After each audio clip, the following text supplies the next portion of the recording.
علاقہ کیسے ڈوب جاتا ہے نشہ میں آپ کو پتا ہے. اس کے پیچھے بڑی طاقتیں محنت کرتی ہیں کہ نشہ بیچنے والا ان کا ہو, لینے والا ان کا ہو, کرنے والا بھی ان کا ہو, تباہ گھر ان کے ہوں. وجہ یہ ہے کہ یہ جب جب ہوش میں آئیں گے, جب جب ہوش میں آئیں گے, تاریخ بتاتی ہے کہ ایک بار ہوش میں آ گیا تو صلاح الدین نکل جاتا ہے, ہوش میں آیا تو شہاب الدین نکل جاتا ہے, ہوش میں آیا تو اورنگزیب آ جاتا ہے. دنیا کو پتا ہے, اسی لیے اسے مدہوش رکھو, اسے نشہ میں رکھو, اسے آوارگی میں رکھو. آوارگی کرنے کے لیے تمہیں اتنے سامان مہیا کر دیے جائیں گے, اتنے سامان اتنی آسانی سے. کیوں بھائی تمہارے ہاتھ میں انٹرنیٹ دھڑا دھڑ مفت دیا جاتا ہے, کیوں تمہیں ایڈکٹ بنانے کے لیے ہی تو کہ رات کے 2 بج رہے ہوں کہ 4 بج رہے ہو ہمارا بچہ پب جی کھیلتا رہ جائے, اس کی ماں پکارتی رہ جائے, وہ گیم میں مصروف رہے. اس کے دن کے 18 گھنٹے فیس بک اور انسٹا سرچ کرنے میں لگ جائیں, باقی یہ کچھ نہ کر سکے. آپ کیا سمجھتے ہیں چرس گانجا ہی یہ نشہ نہیں ہے؟ انٹرنیٹ بھی اپنے آپ میں ایک بہت بڑا نشہ ہے. جب یہ کسی سے نکال لیا جائے تو اس کے ہاتھ پیر کانپنے لگتے ہیں. تمہیں نشے میں مدہوش رکھا جاتا ہے, اس لیے کہ دنیا جانتی ہے اس کو نشہ میں رکھو. پورے عربوں کو بھی انہوں نے نشہ میں رکھا, پورے عرب کو. لیکن میرے عزیزوں, مجھے فخر ہے اس بات کا کہ نشہ میں آدمی جتنا بھی آ جائے, نشہ میں جتنا بھی آ جائے, اگر آدمی بے ہوش ہوتا ہے نا, اس کو چونٹی کاٹو, اس کو کینچی مارو, اس کو بلیڈ مارو تو اس کے ہاتھ پیر نہیں ہلتے. پورا اگر سن ہو گیا, بے ہوش ہو گیا. لیکن اگر ہوش میں ہے تو تھوڑی سی چونٹی کاٹو تو پھڑک اٹھتا ہے اور تڑپنے لگ جاتا ہے. اس کو تھوڑی سی سوئی چبا دو, اچھل جائے گا. ہوش میں ہو تو دنیا جب کبھی اس قوم مسلم کو بے ہوش کرتی ہے تو آزما کے دیکھتی ہے ایک بار کہ پورا بے ہوش ہوئے کہ نہیں ہوئے.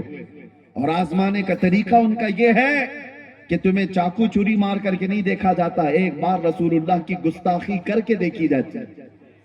کسی ظالم کتے کو کھڑا کیا جاتا ہے بھونکنے کے لیے, نبی آخر الزمان صلی اللہ علیہ وسلم کی شان میں بھونکو, اس کو فنڈنگ کی جاتی ہے, اس کو حکومت کی پہریداری دی جاتی ہے, سب کچھ, اور وہ بھونکتا ہے کہیں بیٹھ کر کے. اور پھر دیکھا جاتا ہے امت محمدیہ کو کہ یہ پوری بے ہوش ہوئی کہ نہیں ہوئی, پوری بے ہوش ہو گئی یا نہیں ہوئی. یہ آزمانے کے لیے کھڑا کیا جاتا ہے ہر دور میں.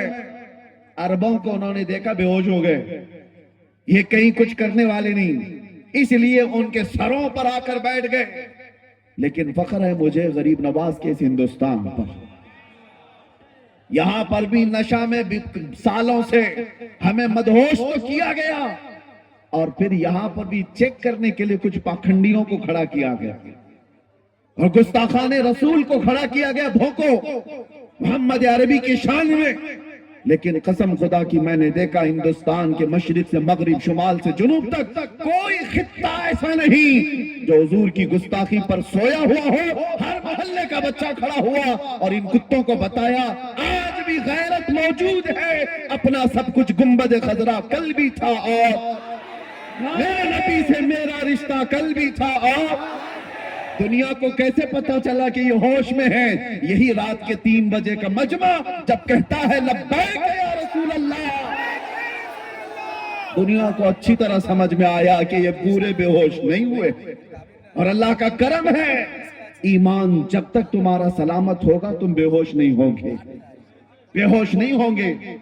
اور اسی ایمان کی بات میں کر رہا ہوں, چاہے جتنے بھی تمہارے اندر خرابیاں لا کر ڈال دی جائیں, لیکن عشق مصطفیٰ موجود ہو تو یہ برائیاں تمہیں بے ہوش نہیں کریں گی. ہاں اسی لیے میں ایک جملہ کہتا ہوں, ہمارا بچہ آج گنہگار تو ہو جاتا ہے لیکن میرے مصطفیٰ کا غدار نہیں ہوتا. گنہگار ہونا اور ہے, غدار ہونا اور ہے. ناموس مصطفیٰ پر بات آئے تو یہ سب اپنے گھروں سے نکل جاتے ہیں. ناموس مصطفیٰ پر بات آئے تو پھر یہ نہیں دیکھتے کہ میرے لیے آس پاس کیا معاملات ہیں. یہی ایمان کی علامت ہے جو آج موجود ہے. ابھی میں اگر آپ سے کہوں اشہد ان محمد رسول اللہ صلی اللہ علیہ وسلم, میں نے نام لیا میرے نبی کا, تم نے انگوٹھے چومے اور لگائے کیوں؟ اپنے لبوں سے انگوٹھا چوما اور آنکھوں سے لگایا. میں نے کہا تو نہیں کسی کو, میں نام لیتا ہوں, آپ کے ہاتھ خود بخود اٹھتے ہیں. نام میں یہ اثر ہے, محمد رسول اللہ صلی اللہ علیہ وسلم. یہ نام جب لیا جاتا ہے, اور غور سے دیکھنا یہ صرف سنیوں کے ہاتھ اٹھتے ہیں, انگوٹھے سب کے نہیں اٹھتے, سنیوں کے اٹھتے ہیں. وہ چاہے کسی بھی حالت میں بیٹھا ہو, ارے پان کھا رہا ہو, کچھ بھی کر رہا ہو, نام آیا تو انگوٹھوں کو بوسا لیا اور پھر آنکھوں سے لگایا.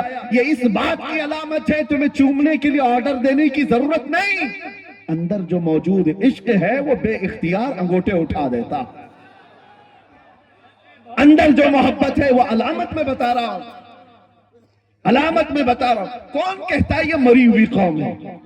کون کہتا ہے ہماری اس قوم کو بول بول بول کر کے نروس کر دیا گیا کہ یہ مری ہوئی قوم ہے, بکھری ہوئی قوم ہے, ٹوٹی ہوئی قوم ہے. ارے میں اس لیے آتا بھی ہوں, اگر مری ہوئی, ٹوٹی ہوئی, بکھری ہوئی قوم ہے تو ہمارا ہی نام پورے الیکشن میں چلتا کیوں ہے؟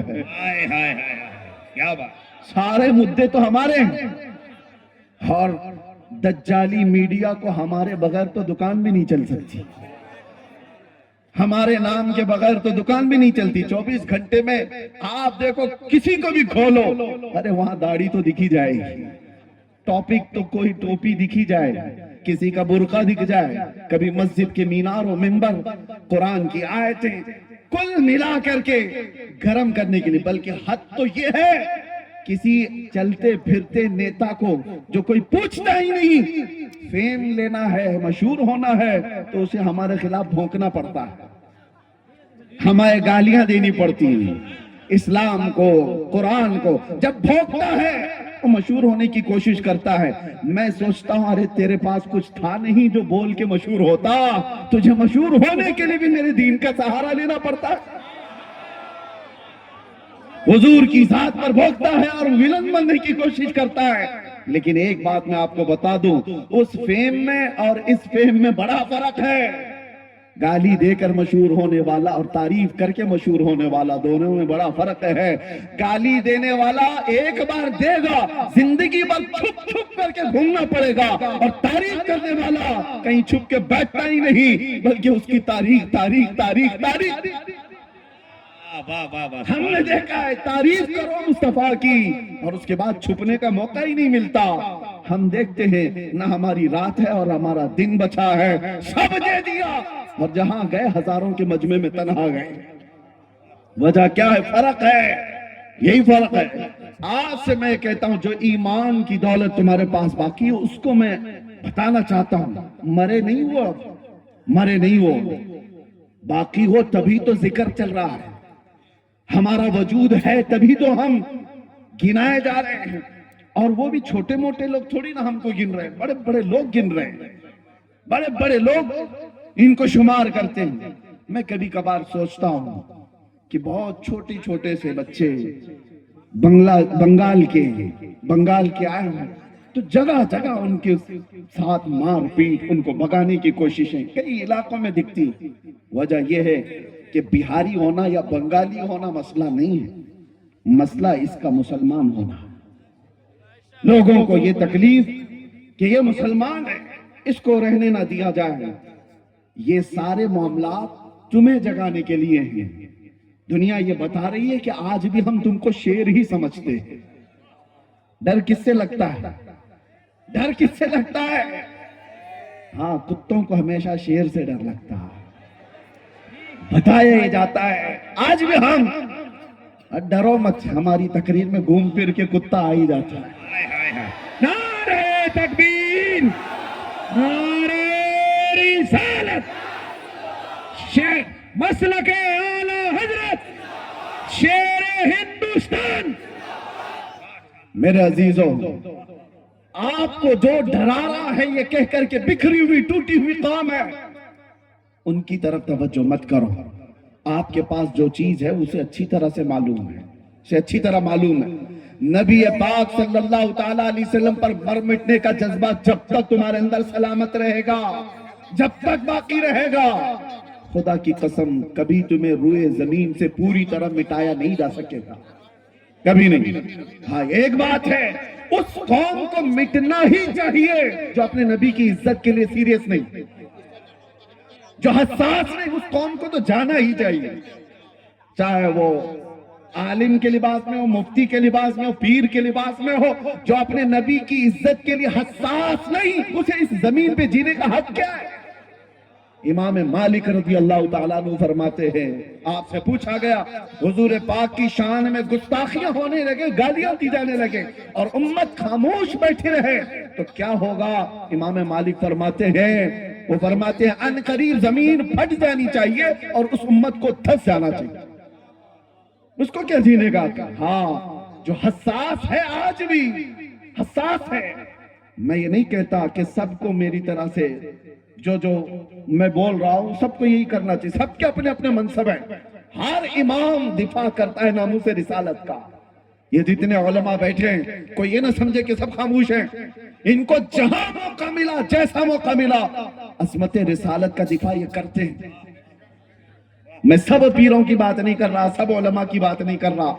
یہ ایک ایک سال نہیں، 10 سال مسلح سنبھال کر قوم کے دلوں میں جو عظمت مصطفیٰ ڈالتے رہتے، حساس بناتے ہیں. یہ بھی تو دفاع ناموس رسالت ہے. اور یہ جب تک کرتے رہیں گے اور آپ جب تک بیدار رہیں گے، اللہ کی قسم پوری طرح سے روئے زمین سے نہیں مٹایا جا سکتا.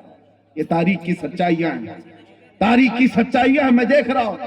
بدر ہو گئی، احد ہو گئی، خندق ہو گئی، خیبر ہو گئی، کتنی جنگیں ہو گئی اور طاقتیں ایسی کہ ایک بار صلاح الدین صرف 12,000 کا لشکر لے کر کے آیا اور مقابل میں 4 لاکھ سلیبی تھے. 12,000 کا مقابلہ 4 لاکھ سے کیا ہو سکتا ہے؟ لیکن پھر بھی صلاح الدین کے جوانوں نے لڑائی لڑی اور تاریخ لکھنے والے جو آج بھی موجود ہیں، مورخ و انگریز ہیں، وہ لکھتے ہیں 12,000 کی فوج نے 4 لاکھ کے تتر بتر کر دیے تھے. تاریخ میں موجود ہے. وجہ یہ ہے کہ صلاح الدین نے زنانہ لوگوں کو جمع نہیں کیا تھا، عاشقان مصطفیٰ کو جمع کیا تھا. یہ بات ہے یا رسول اللہ، ماشاءاللہ. ایمان ہو تو کامیابی ہے، ایمان نہیں ہے تو ہر جگہ سودے بازی کرتا ہے. ایمان نہ ہو تو آدمی کہاں کہاں سودے بازی کرتا ہے. آپ کو پتا ہے میں کبھی کبھار سخت جملے بولتا ہوں کچھ لوگوں کو جو سیاست میں چلے گئے، پولیٹکس میں چلے گئے، ان کو برے لگتے ہیں. لیکن جنہوں نے اپنا دین دھرم سب بیچ دیا، اب تمہیں برا کیا لگنا ہے؟ برا کیا لگنا ہے؟ وہ کہاں کہاں نہیں سمجھوتا کر جاتا جس کا ایمان ہے. ارے وہ بیوی میں بھی، ماں میں بھی، بیٹی میں بھی سمجھوتا کر سکتا ہے. ایمان نہ ہو تو وہ دین کا سمجھوتا سب کر لیتا ہے. میں نے دیکھا ہے، اس لیے میں آپ کے سامنے کہہ رہا ہوں. کچھ ان لوگوں کو میرے 18 سے 22 دن تک اس راستے میں گزرے تھے انویسٹیگیشن کے دوران. ہم نے دیکھا ہے کتنے ایسے لوگ ہیں جن سے یہ لوگ رابطہ کرتے ہیں، انویسٹیگیشن آفیسر، اور پوچھتے ہیں. بعد میں پتا چلتا ہے ارے یہ تو بڑے پیر مغاں ہیں جن سے پوچھ رہے ہیں، یہ تو پیر صاحب ہے. اور ایسا سمجھوتا کیے ہوئے کہ اپنے قوم کی مخبری کر رہا ہے، قوم کے اندر کی باریک باتوں کو یہاں لا کر کے بتاتا ہے. آنکھیں پھٹی رہے گی، ہم پہلے یہ نہیں جانتے تھے. ایمان نہ ہو تو آدمی ہر چیز کا سودا کرتا ہے، اللہ اللہ. اور ایمان ہو تو بال کا بھی سودا نہیں کرتا. سبحان اللہ.